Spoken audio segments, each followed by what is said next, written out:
higher here for me. All right, there we go. We're on. Now I got it super high. So we'll bring this down a little bit. Oh, God. All right. Who is screeching? It's got to be Greg. It's screeching. That's what I was trying to do. Drake came in screeching. All right. We love it. Coming in hot. What's up, guys? How you doing? Someone's going collard green, ginger, garlic.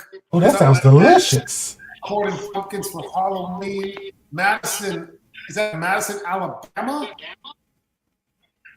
AI, what's AI? I'm not American. I know these things. AI? I heard. I'm in a podcast. Alabama. It's Alabama. That's what it is. They in Madison, Alabama. Mm-hmm. Bag. Are you on here, Greg? You ready? I'm here now. All right, you're here now. So welcome to episode 19 of the Durham Gardening Podcast with me, Andre the Farmer. We've got Urban Gardening with Grant and the Chocolate Botanist. So what's going on, guys? What's new in your lives? Had some fun this weekend.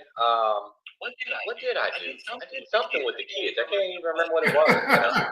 It's the life of a dad, right? I can't even remember. We did something. It was fun. It was fun, though. It was fun. All right, Derek, what's going on with you, brother? That is a very good question. You know, the world, life, growing plants, doing things I'm doing, sitting on my patio early today, chilling, maxing and relaxing, and, just planning for the fall season, trying to get some fall flower ideas growing up. I got you.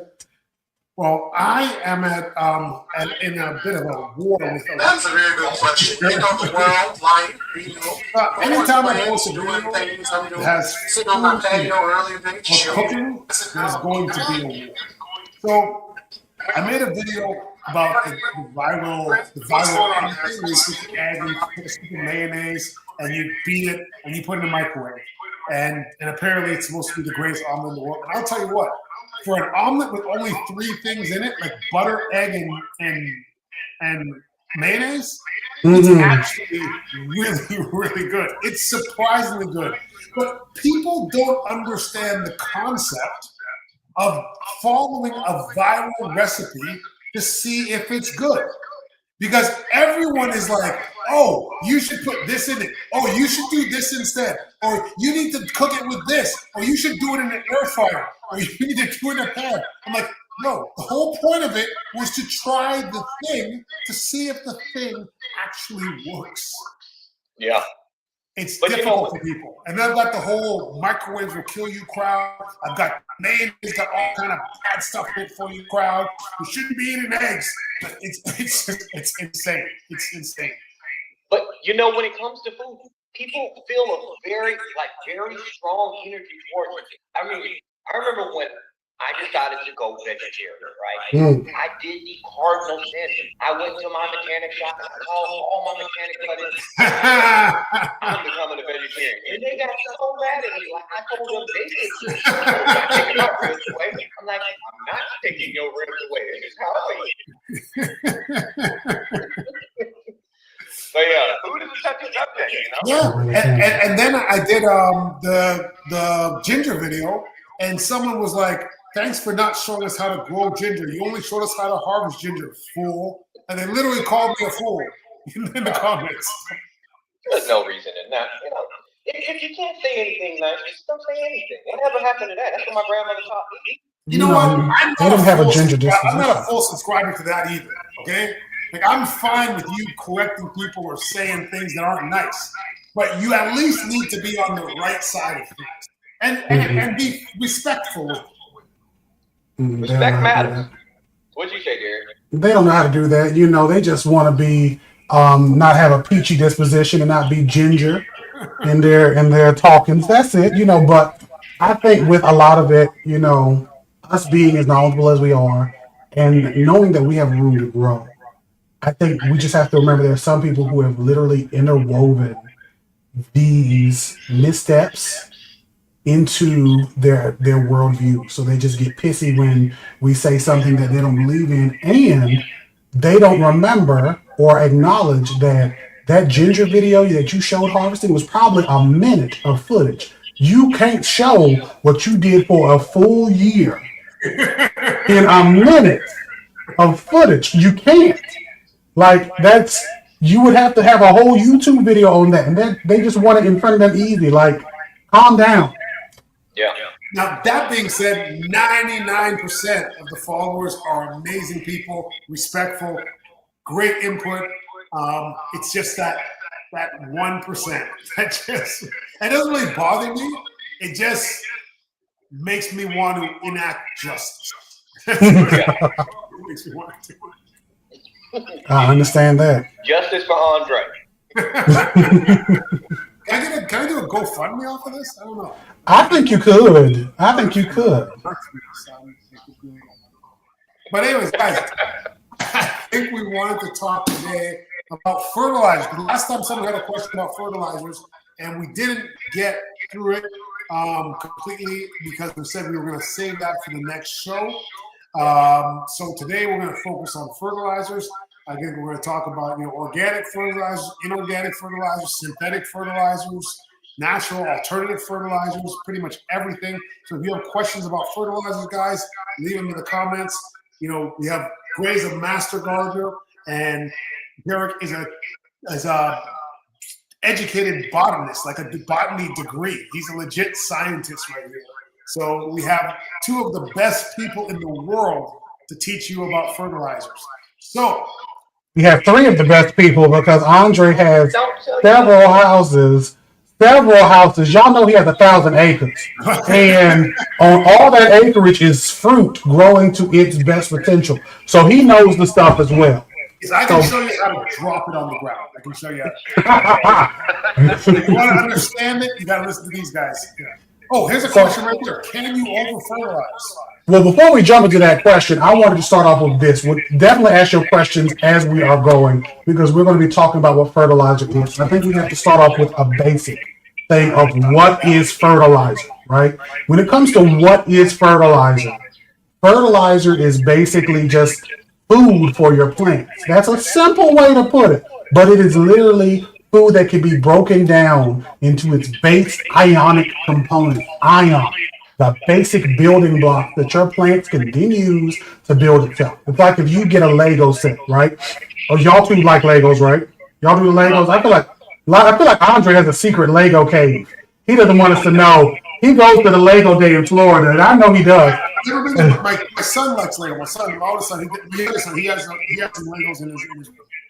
I know he do. You sneak in there at night and you be checking his Legos. I know you do. When you take those Legos and you put together like a Death Star, the flowers, or anything like that, that is something that's beautiful. But what the plants want is just that individual Lego brick, right? So once you know that, and we want it to be something that is, again, in a place that was either by decomposition, some type of breaking down in order to be available to plants, then all is going to be well, right? So I know we had a question from our dear Sonia's Bug Spray, and we're going to give her a quick shout out about her product. Andre and Gray are only here in front of you because of Sonia's Bug Spray. They have never been attacked by a gorilla or a grizzly, right? Or a series of bats, a vampire, a werewolf. Look at them. Safe and healthy because of this. Now, this product is all natural, and it will definitely prevent the insects from bugging you. You don't want to be bugged by them. So make sure you get you something today. It's an after bite. You can put it on your bites if you have been bitten. And these two love it. Can y'all tell us about it real quick? I love it. It goes on like butter. I mean, honestly, and it smells great. I mean, I've been married, 13 years now.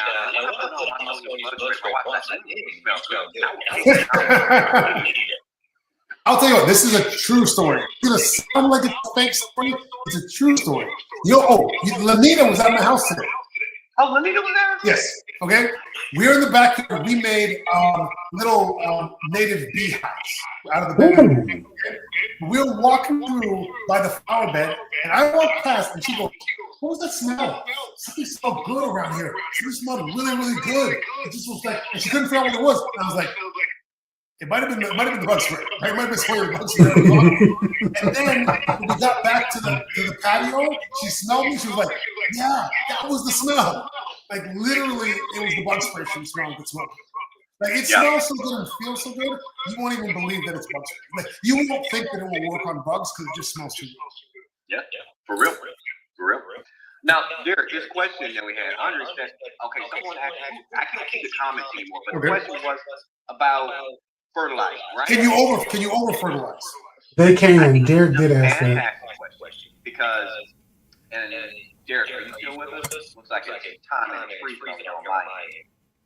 Can you see him? Yeah, he's with us. He's with us still. Okay, all right. So this is a fantastic question. And being a master gardener, I just want to say, I don't know every single plant. I do a lot of research. I use my ag extension. And one of the things we talk about in master gardener class is that over-fertilizing definitely is a good thing. And it can not only hurt your garden, but it's also hurting your local ecosystem as well as your local watersheds as well. Because what you have to realize, when you're creating a garden, you are creating a part of an ecosystem. And by over-fertilizing, you can essentially cause detrimental effects to your watershed. Like, Andre, don't you have water as well? We do. We have a lake back there. Now, one of the problems with the over-fertilizing too is we get a thing that's called red tide sometimes in the ocean. And you get too much fertilizer in the water and the algae blooms and all of a sudden all the fish die. They suck all the oxygen out and the fish die.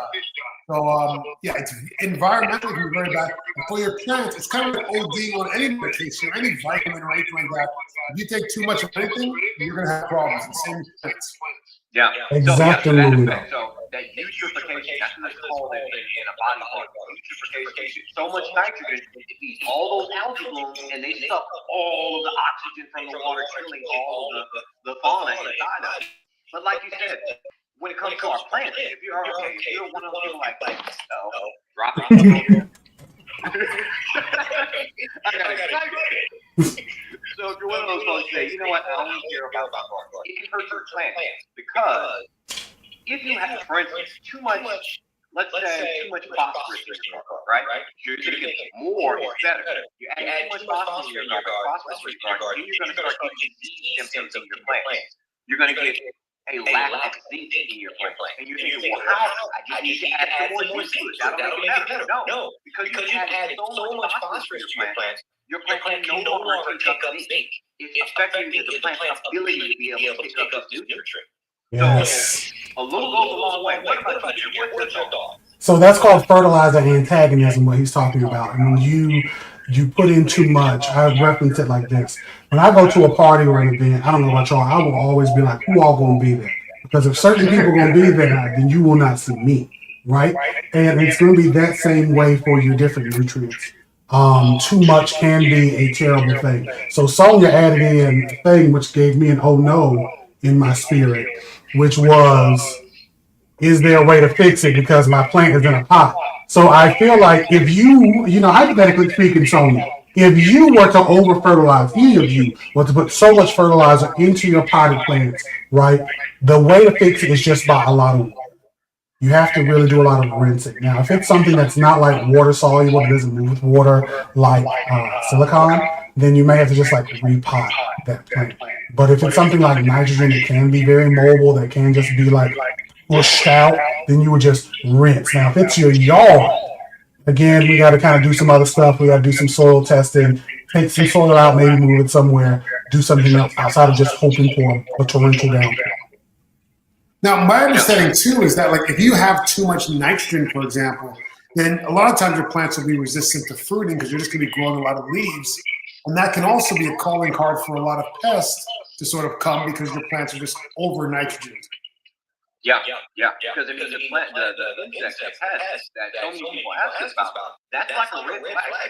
You have so much nitrogen in your soil, and you have all that foliage, it's like bringing in a dinner bell for them. So they're like, oh yeah, hornworm, come on, armyworm, come on, you know. And someone asked, what are the symptoms of over fertilization? What are you looking for in your plants? Oh, it could be anything. You could have leaf drop. Your plants could go through yellowing called chlorosis. You could have a tissue called necrosis, right? You could have yellowing in the veins, right? So this is your leaf, and this is the vein of the leaf. You could have yellowing here. You could have yellowing on the edges. So this is going to be my leaf now. This is my leaf. There's yellowing all on those edges. There are so many different things that you can see depending on what nutrient it is. But excess and deficiency sometimes show up as the same kinds of, the same coin, right? That's just been my experience. What says you, Grace? Well, I'm actually thumbing through my reference material because I- again, I I don't love know everything. And sometimes I need to go through my reference material. So a lot of the time, I will pick up my handy dandy Master Gardener handbook, and I will go through the page that's specifically talking about common diseases, and I'll look for the symptoms that's in my reference material here. And I start looking for those common symptoms because I mean. There's only so much that I can fit in this. I always know where to go to get my answers. So someone asked, can you overdose with homemade compost? Like when you make compost, can you overdose your plants with fully cured compost? Fully cured compost, I want to say no. Like I've seen some people grow in full compost before in beds. And it just, I'll say you not nutrient wise. Now be careful with compost. So there are some people who are getting plants that have been treated with like a pesticide or an herbicide into that compost, and it may be cured on like the use of being used level, but it's not like they may still be hot with that herbicide or the pesticide. So then you grow with it, and then your plants look like and you're like, I didn't do anything. It just looks like they've been sprayed. But outside of that, no, you can't OD with that. But compost is not a fertilizer. And before you all try to burn my house down, I'm ready for you. Compost is not a fertilizer, so you don't have to worry about that. What says you, Gray? Well, I'm gonna disagree with you. Compost is a fertilizer, but I agree with the fact that no one can't really you can't OD because compost. As far as compost goes, it has a very slow release. I'm all about the slow release. Like Kitty Pendergrass, like I want to take it slow. Usher said, I want to take it nice and slow. That's what he said. We're talking about like 0.5 on like your nitrogen level. You're talking about 0.5 on your potassium phosphorus, and it's working super slow. So it's working about the entire season, not just one weekend. So it would be really hard to OD if we're going that slow. You know? Can I tell a quick red tide story? Yes. All right. So we talked earlier about if you get too much fertilizer and the runoff, it goes into the water, into the lakes. There was a time when I was fishing. I did a lot of fishing. We were offshore. We were probably 100 miles offshore. And the red tide was all the way out there. And we got into an area where you could just smell dead fish. We're talking we're 150 feet of water. We're talking whatever. But the layer of red tide on the ocean was enough to kill everything down to the bottom. All you saw was just fish floating all over the surface. We tried to drive out of the red tide, and we drove for probably 40 minutes, and we were still in it. And you could just smell dead fish everywhere. Like the red tide, when that starts to happen, it is a real serious problem. And the amount of fish killed is more than you could possibly imagine it happening. Terrible time. It's totally bad. That's tragic from a fishing standpoint. I'm an animal guy. I have to go aquarium. I'm a fishing place. Don't you think all the fish got lost life because, unfortunately, that industrial or agricultural runoff, so forth. Yeah. Because, now with that being said, if there's any farmers here, I'm picking on you. Because farmers get blamed for a lot of the agricultural runoff.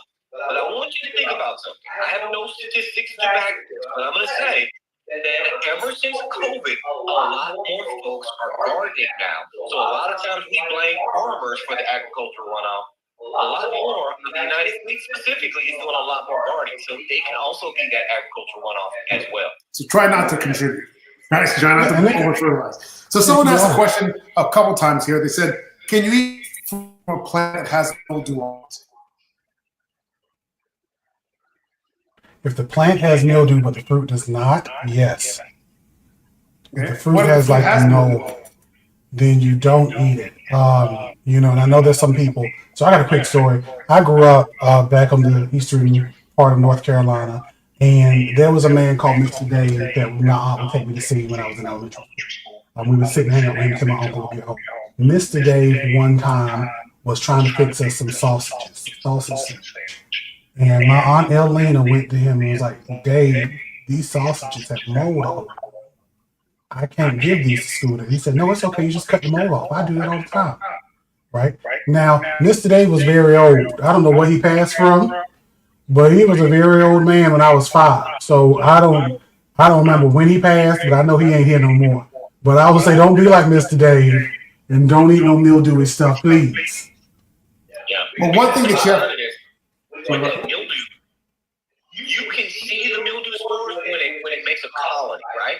But you don't see the rest of those spores throughout the whole entire thing. So if you're seeing that big clump of it, yeah, that's a lot of them in one spot, but they may be over that whole entire fruit. It's like bread, right? So with the bread, you've all seen molten bread before, but I'll just go deeper in the loaf, and I get some that's not molten. Well, if it's stiff already, those colonies are already there. It's already molten. So you're eating molten. yeah, it's kind of like an iceberg. Like you're just going to see the tip, but there's a lot more underneath that you're not going to see. Yeah, so mold you have to be a little bit careful with, and I'm guilty of that. I've a piece of cheese and just cut off some of this bad part here and work with what we got. So yeah, the mycelium that definitely can penetrate deeper into the fruit. So you probably want to stay away from that. But there were a bunch of questions that we kind of missed here. Let's see. Coffee grounds, your favorite, Derek. Your favorite. Someone asked about coffee grounds. It's funny. I actually just had some I was processing to make some bokashi.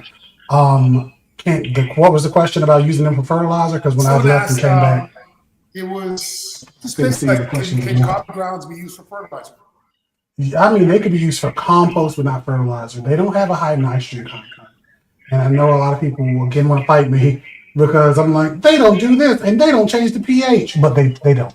Now, if you go to your favorite coffee, your coffee shop, and you get a bunch of them, again, you can use it as a soil humus. You can use it for your compost because the nitrogen that it does have can help to feed the microbes in that. You can use it for vermicomposting to a certain extent, but it's not going to really do anything. It may keep some pests away. That's a big may, but don't bury or put all your eggs in one basket for no coffee grounds as fertilizer.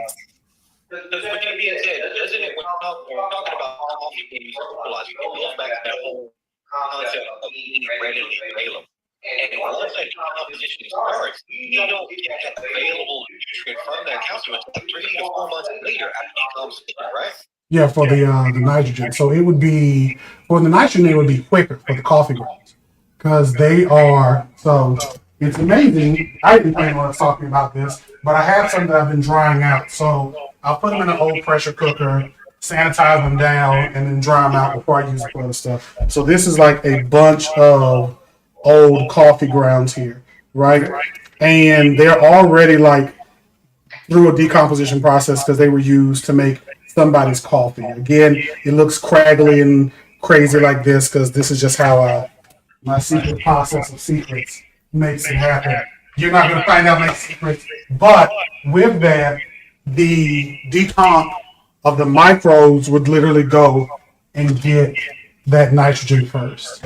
So it wouldn't really benefit your plants. It would benefit them by helping the soil population, but not directly benefiting your plants. Okay. And as for it lowering the pH of your soil? That is a no. It doesn't do that. We give so many things jobs, and they don't have those jobs. Stop putting that on their resume. Stop it.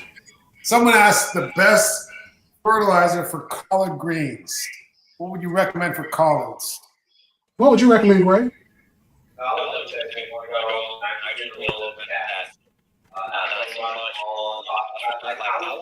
look for something that's a fertilizer breakdown that's maybe 3 or any multiple data fit. So we want to be higher on the nitrogen side, lower on the phosphorus side, and then a little bit mid-grade on the potassium. All right.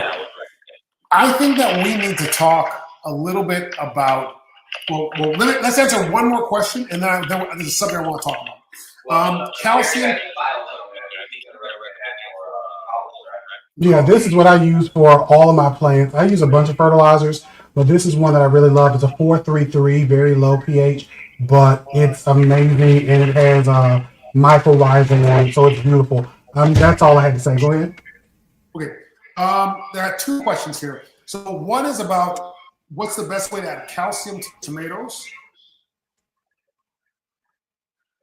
Calcium would go calcium sulfate. Okay. Are there any other sources that you could think of to get calcium into your tomatoes? No, we're definitely not going to talk about eggshells. Well, if you bake them, powder them. Yes, if you go through Gary's method of making calcium from eggshells, Gary, can you please explain to the folks? Show them how you're going to use eggshells. I wish I had already powdered this. So you take these eggshells that you've already sanitized. You have to sanitize them because you don't want salmonella on your stuff. And for those on YouTube, I'm sorry we're still having sound issues. I am really sorry about that. Once you powder them, you mix them with some white vinegar. These are basic. Eggshells are basic. It's calcium bicarbonate, right? Vinegar, acetic acid is an acid. When you take acid and a base and you mix them together, you get a chemical reaction, right? Now, this is not bubbling too much.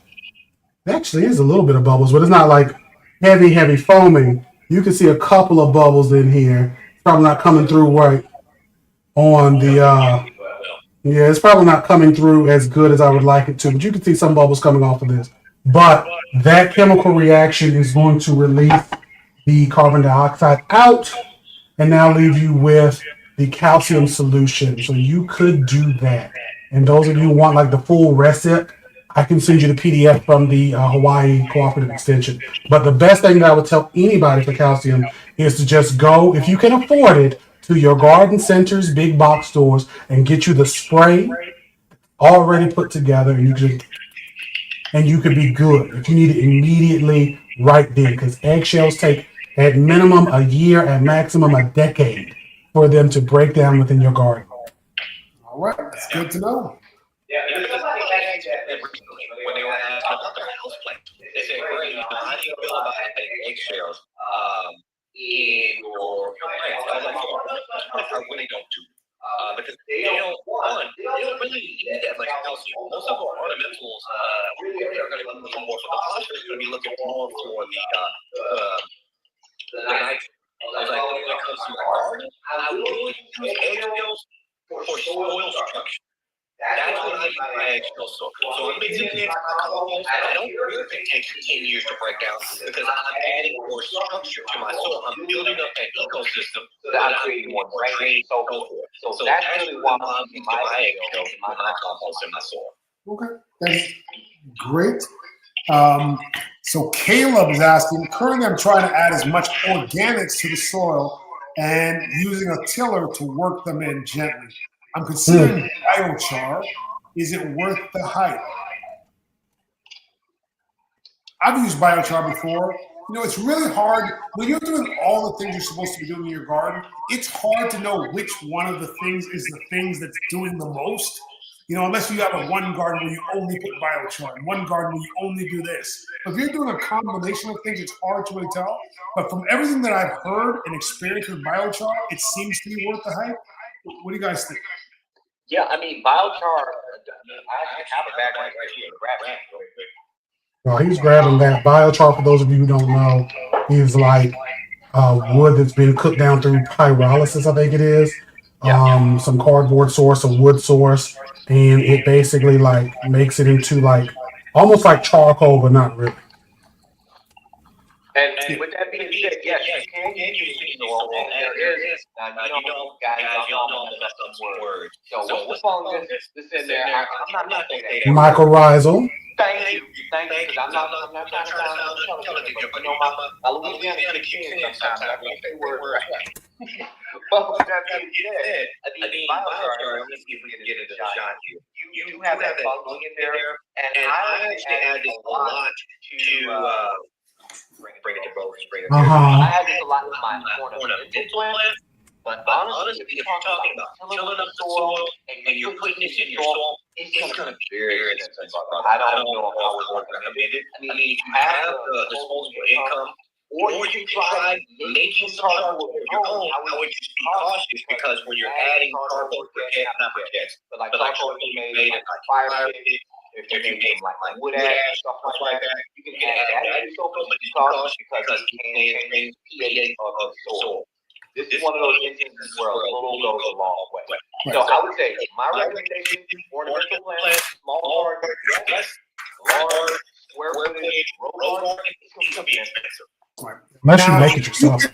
You can make your own biochar using lump charcoal.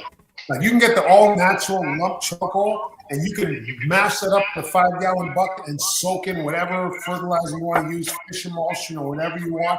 And basically charcoal is like a sponge. It's so porous, it soaks up whatever you put it into. So if you get that and you grind that and you sort of mash that up, you can spread that out throughout your garden and it's going to slow release fertilizer over a long period of time. Have you ever done a video specifically about making? I have done that video. I have made that video. Good. Because I've done a video on making like compost tea. And so if you ever want to know how to make compost tea, go back to my catalog. I have some of the best things I like to use on how to make compost tea. But yeah, for that biochar or charcoal, definitely check out Andre's video so you can see the whole step process. Or just add extensions too. Now, one thing that we probably should have done at the beginning is I feel like we need to get into NPK. Because a lot of times when we shout out those numbers, we say, "Oh, get a 3, 2, 1," right? Like people are like, "What?" you know. So the NPK, your nitrogen, phosphorus, potassium, and that's the ratios that they're in. And what is the importance of that? So when you see a fertilizer, like what makes you choose like a 10-10-10 versus a 3-2-2 or something like that? NPK, what that is these are the nutrients that you need in order to have the basic essentials for your plants to survive. Nitrogen is for proteins and RNA and DNA, I believe. The phosphorus is for different. The potassium is for, I had this remembered because I didn't know we were going to go into this, but I had this remembered for another video I did. The potassium is for different enzymatic reactions that the plants need in order to survive. And the potassium, I already said that. And the phosphorus is for, I think, other building blocks of the plants for like it to photosynthesize and stuff. So these nutrients are like hella important. The most hella important of the 17 nutrients that plants need. And how we know those numbers is basically just over time. People have just said like this works best for these crops, right? But that doesn't mean that you can't go lower or higher. It's just you have to be, careful and cautious. So now to break this down to length when it comes to NPK, nitrogen, think of your foliage, okay? Now, granted, there's 100% right talking about protein, so forth. A lot of people, nitrogen, you're looking at your foliage. Mm-hmm. You're talking about your phosphorus, you're talking about your root, flowers, and fruits. When you're flowering, when you're fruiting, when you're trying to get development, that's your phosphorus. And then your potassium is your overall plant resilience and overall growth. So if you have a little sickly plant, you might not have potassium. But phosphorus, you're talking about the only way you're going to know that is when you're flowering, when you're fruiting, when you're trying to get development, as phosphorus. And then your phosphorus. Say, hey, let's fertilize this plant. One of the first things that you have to do on a soil test is to know what your starting date is. Because if you don't know where you're starting, how can you add effectively? That's true. We got a couple questions on here. Someone asked about pine needles. They said they put pine needles in their soil mix and they put it in the ground with their plants. And I think I know what you guys are going to say about that. But what do you guys think? So what are they trying to do with the pine needles? What's their goal? I don't think they're necessarily trying to lower their pH with it, but I think that they're just trying to add more organic matter. Okay. Well, Derek, do you want to speak on that first? Well, I'm going to say any organic matter that you add into your soil, the first and foremost thing you want to do is you want to break it up. Break it up into the smallest particles possible. Because what happens when you don't break that organic matter up, especially if you're planting plants there, your soil, the microbes in your soil, are going to try to break that material down to organic matter. Because in all earnest, in true organic soil, organic matter is 5% of the equation. I can pull it up. I was going to add this page. It's only like 5% of the whole equation as far as soil goes. So if you're adding all the organic matter, your soil is going to try to decompose all that organic matter. And what's going to happen in earth is your plant's not going to get that. So it's going to take I jumped up on myself. I got excited. It's going to lock up the nitrogen in your soil. Because the microbes using nitrogen as a need breakdown all that organic matter. So you're going to get called nitrogen lockout. Your plant is not going to get any of that nitrogen. It's going to be all breaking out all that organic matter. So that's a term. Look that up. Nitrogen lockout. That's what it's called.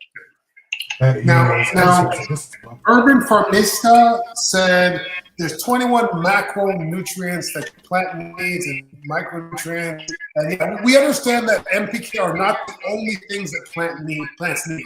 There are lots of other nutrients, macro and micro, that plants need. I don't think that anyone was trying to imply that you just need 3 things and that's it. Mm-hmm. She was just trying to be help. She was assisting us in help, and that is Nadia. Okay, cool. Thank you. Now, someone else had a question about, they said they had a liquid citrus fertilizer, and the instructions were for them to fertilize every 2 weeks their tree with it. And I can comment on this one, because if you're in Florida, that may be something that is being done to combat the citrus greening, because the citrus greening disease here in Florida basically decreases the citrus tree's ability to absorb any nutrients, and then your trees slowly starve to death. And one of the ways that it can be sort of, it's not really combating, it's kind of just keeping your tree on life support, is to constantly feed the tree because it can't feed itself. And a foliar feed, feeding through the leaves, is a way that they can absorb it sometimes better than they can from the roots because of the citrus greening disease. And there's no cure for the disease yet. Even the citrus industry doesn't have a cure for it, but they have developed a GMO tree. CRISPR or whatever has developed a tree that they've started that is immune to the citrus green disease, an orange tree, and that is supposed to be coming out or being made available relatively soon. We love to see it. Huh? I'm saying, wow, they use CRISPR to essentially genetically modify that? Yes, that's what I've been told. I have a friend who's an executive at an orange company, orange juice company, and I thought that they had a commercial cure for citrus greening, but they don't have a cure.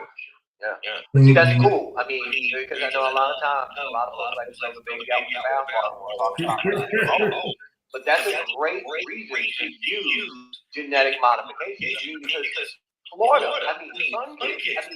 Florida's known for their citrus. And the not anymore. Very low citrus now, like heartbreaking. So that's a genetic modification.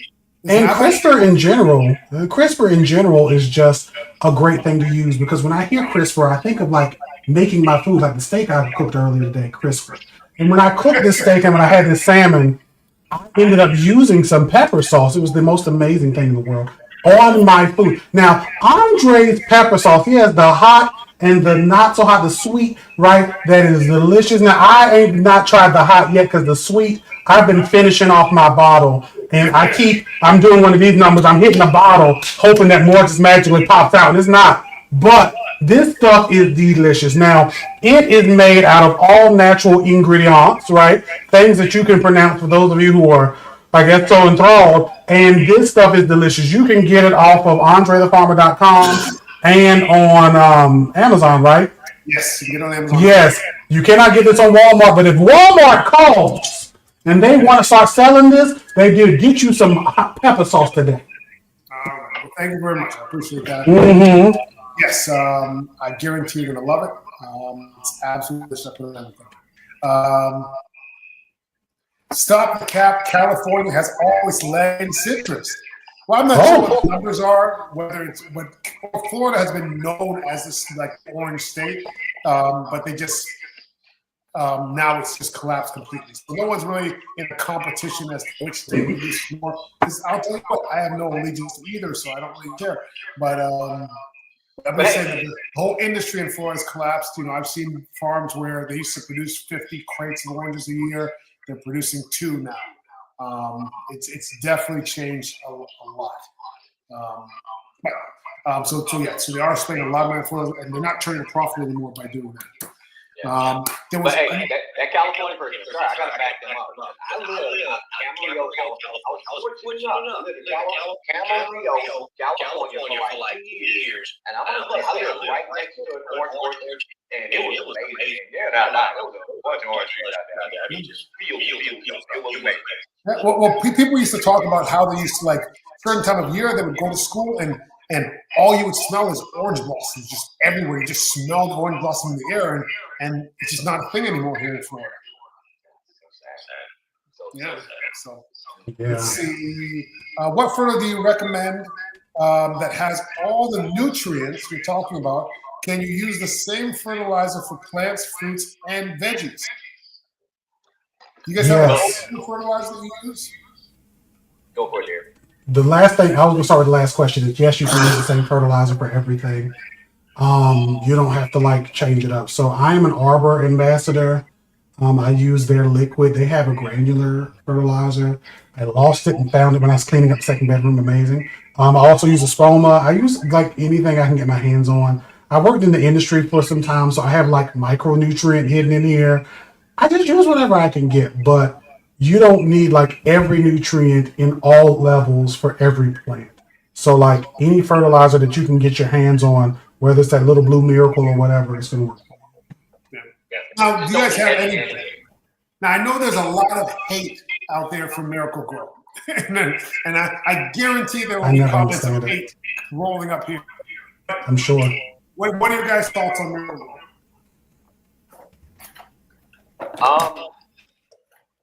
I'm gonna say it like this. I've used it in the past. I've used synthetic fertilizer in the past because I think that's one of the things that we talked about before is that some folks are like, only organic. But when it comes to fertilizer, you have to take into consideration everybody's growing situation may be different, right? So I'm out here in Texas. Jared is North Carolina.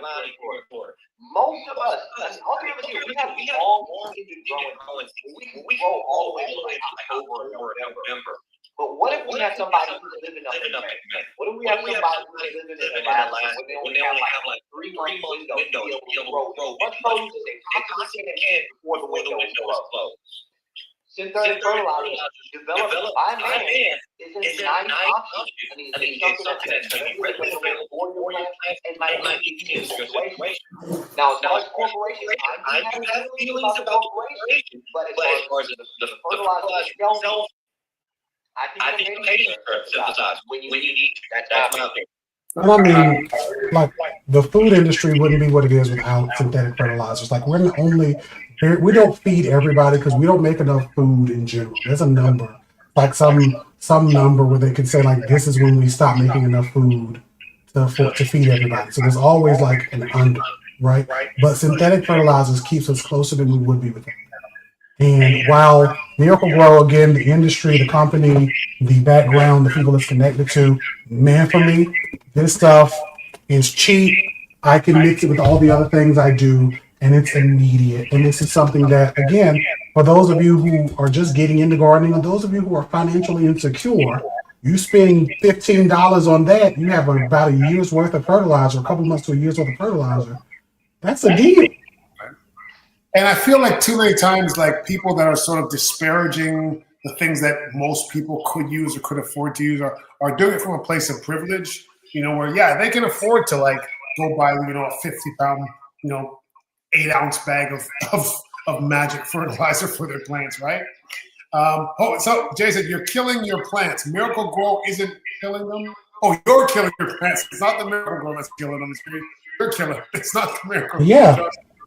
Because the thing about this liquid, and this is a real quick aside, a liquid is concentrated, right? So in the same way that you would not want to like put a concentrate of anything like a bleach onto your clothes, but you water it down. You want to water this down and follow the instructions. My aunt and them got themselves in a tizzy. I used to get them free plants from NC State that I would get. They took Miracle Grow, and I just assumed put a drop of water on it and choked their plants out and killed them all. So be careful. Yes. Yeah. Let me just say one thing about citrus green disease, because someone mentioned how Yes. citrus diseases in California too. They do not have citrus greening over there yet. Citrus greening is uniquely in the state of Florida currently, and they're trying to keep it there. Even when fruit gets exported from Florida, if it's oranges or citrus, it has to be like disinfected or sterilized or whatever in order for them to even ship it out of this state. They have moratoriums on bringing the trees in here or trees out of Florida as well. They're really trying to keep it localized in the state of Florida, and California doesn't have it. If it gets to California, the California citrus industry will be wiped out. And the only reason California is the leader right now is because of citrus greening in Florida. Because until 2014, Florida was the lead. I looked it up earlier, but since we jumped back to it, you were right in your earlier recitation. It was never always California, but keep going. All right.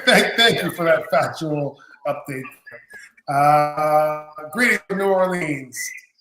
We have tomato virus in Australia. And I'll tell you what, we have a lychee mite. Lychee mite is a new pest that's here in Florida right now. And I just had a bout of that with my lychee trees, and I had to basically defoliate them completely and prune them back super hard, and then dust them with some sulfur, and they're growing back now, and hopefully they'll bounce back. But yeah, these things can kind of come and go, and someone mentioned monoculture. And yeah, monoculture farming is definitely a problem because orange tree citrus was a big thing in Florida and was probably the only thing in Florida. Hey, did you guys know that Central Florida was the celery capital of the world at one point? Ooh, I did not know that. I need to go there because I love me some celery. Really? Sanford, Florida, which is like 20 minutes from here, or all right, 30 minutes from here, was the celery capital of the world at one point. Lord, you need to go out there and get me some celery, man. I'll tell you what, and if you're getting celery and you want to chop it up, you got to use your tools, right? You do it. I dropped mine, so I hope y'all got yours. I knocked it over earlier because you want to retain your plants and be able to keep them. Now, this retain is going to lubricate, it's going to sanitize your tools, it's going to keep them in a good, clean state, it's going to disinfect them, and everything else you need to get you some retain today. Andre makes so many cuts. Talk about that cuts. I'll tell you what, I grafted 7 or 8 grafts onto an avocado tree today. I did what's called top working. I took all the branches off a young avocado and I grafted 4 different types of avocado onto it. So I've got a bunch of grafts I did, and I had my retain in my bag, and I sprayed in between to make sure that I don't carry any diseases from one tree to the next. Make sure there's not a lot of bacteria on my thing. So I spray the retain, and ideally you should have a rag with you so you can wipe it off. But I just use my shirt, wipe off. In between every cut, spraying the retain. It's all natural, and it disinfects and lubricates your plant as well. Oh, it's available on Amazon now too. So Amazon, Walmart.com, and I believe Retain Spray. Is it, or is it retain.com? I thought it was Retain Spray. Spray.com. You got it. There we go. I remember. So make sure y'all get y'all something today. What you got, Gray? And you know what's interesting? Earlier, Andre, you asked me what I did, and I couldn't remember. Now I remember. That helped me remember. I did some earlier, and I used my grafting knife to cut back that bark, and I actually sprayed my retain in between each cut. Thank you, Bill. I forgot that I did that earlier. This is the coolest thing. This is really bubbling and foaming. I really love this. What other questions you got? So someone asked about bone meal. What is your insight into bone meal? Is it worth buying? If you need bone meal is phosphorus, and I think that helps with flowers. Is that right, Greg? That's Fruit and flowers? And root development. Root development. If you get it, I mean, it's not something bad. I have some that I've probably had now for 7 or 8 years. I probably used it one time because I was like, I'm getting everything. In most cases, unless you're doing like specialty crops or you're growing like a lot of stuff in a big way or agriculturally, you don't really need it. Yeah. Well, see, I do use phosphorus in bone meal. Mm-hmm. But specifically with my plumeria, when I'm trying to get my blooming going on plumeria or my strawberries, when I'm trying to get blooming and fruit going on, I will sprinkle a little bit of bone meal in there just to get that little phosphorus. Again, phosphorus is not something that you're holding in your soil, but specifically when I'm going to flowers, I will add a little bit of bone. But I will say one caveat is that it is grinding up bone. So that will fight all the critters. Your milkshakes will bring all the critters because your garden's going to be better than yours. Wow. And see, he can teach you, but he has to charge.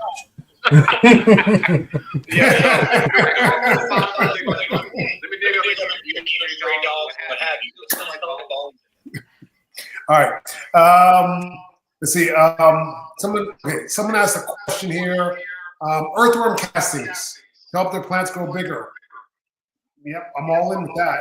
Yeah, it's pretty much like compost. It's poop, so that works. How do you rapid firing some of these here? How do you jumpstart a compost pile? You can get like a liquid that actually will do that. I have one here from Tinkashi. You know, Tinkashi. So it's literally these bacteria that you would use, the bacillus strains that you would typically see in compost, and you can like make a watered down solution, put a little molasses with it if you want to, maybe you do, maybe you don't.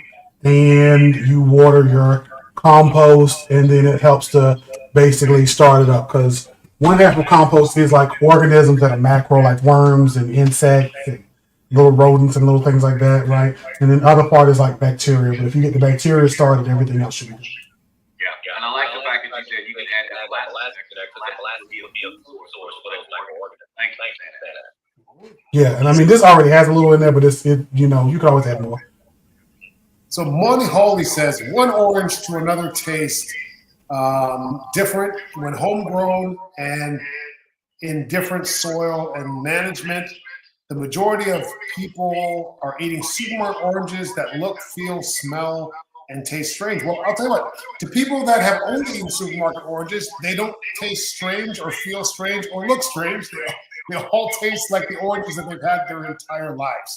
Now, most of the time, from my experience with the fruits that I grow, the difference from a supermarket one and the ones in the store are typically going to be the varieties. The varieties you grow at home are going to be different than the varieties that are available in the supermarket for a number of reasons. Sometimes because they don't ship as well, they don't produce as well, they're just not economic. Also, they're often picked before they're ripe because they have to sit on a shelf for a long period of time. But it's not like these are some evil or bad fruits in the store. The fruits in the store are perfectly fine. I never want to discourage anyone from eating fruits and vegetables. Eat your fruits and vegetables from your store wherever you get them, whether it's Walmart or Whole Foods, wherever you get them from, or your local market.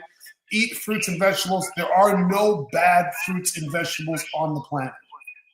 And you know what? I'm going to say this, because you guys know that I grow a lot of strawberries, right? Love strawberries. Kids love my strawberries. One thing I will say that I know is the difference between store-bought versus the ones I've grown. My organic ones that I've grown don't stay as long. Like the kids pretty much have to eat them right in there or even going freeze because they're going to overripe almost immediately after I pull the ball from the vine. Right. And that's why those varieties will never be commercial, because they just can't be shipped. They won't last, and no one's going to buy them. Exactly. Oh, do any of us do companion planting? Oh, I love companion planting. Companion planting, that's easy. I don't have the space. You know, they got acres. I don't have that yet. Oh, but you know what, guys? Before we get to the question, we have another sponsor. I was going to ask you, you know, because your companion planting, you know, it needs to thrive, right? Companion plants, all of your plants need to thrive. They need So to with that thrive. being said, today I want to tell you about Thrive Roots. And it's a perfect time to talk about Thrive Roots because guess what? It is not a fertilizer. Thrive Roots is not. I didn't know about it. I know my bottle is. Outside. It's not a fertilizer. It's an organic root and soil booster. It's in a soil amendment. So you can use this Thrive Roots to boost your soil, and you can use it in comparison to any of the fertilizers that you're going to use. I love dry roots and here, how does it smell? Oh, 100%. Let me tell y'all, I went to my mailbox after the last live. He told me to check my mail. And when I opened my mailbox, it was a fragrance party all in my nostrils. I was like, what is happening? I thought somebody was following me because I'm always paranoid, but it was this. Through the package, and it's not even opened, I can smell it. It smells fantastic. Yes, 100% organic. And it's fantastic. It's a great tool for and swollen. Definitely check out dryroots.com or just go to Dryroots Squad on Instagram. Check out so you can get something for yourself. Well, I haven't tried it yet, but I am looking forward to trying it. I'm going to put some in my garden here, and I'm going to take some down to Mexico and put some in the garden over there as well. I'm really excited about it. It seems like an amazing product, and I can't wait to see the results. You know what's interesting, Andre? I just realized, Derek, do you realize that just about everything that we have as far as our sponsors are all these natural ingredients or organic? Like we managed to go in that direction, right? Yeah. Naturally. And it hasn't been intentional. It just happened. It happened organically. It happened organically. You know, I don't know. Should we make a rule that we're only going to sponsor things that are organic going forward? I don't know. No, they're like, no. We're not going to put any handcuffs on ourselves here. We are accepting sponsors. We expect all comers. All comers will accept.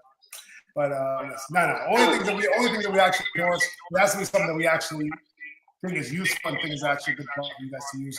We are not accepting all comers, but it has to be something that is useful. But it doesn't have to be completely organic. Because you know, it's funny you say that, Andre. You know, I've had companies reach out to me about makeup, and I'm like, "Are you trying to tell me something? Do I need to put makeup on screen? Like, you do realize I make garden content? I'm trying to say something."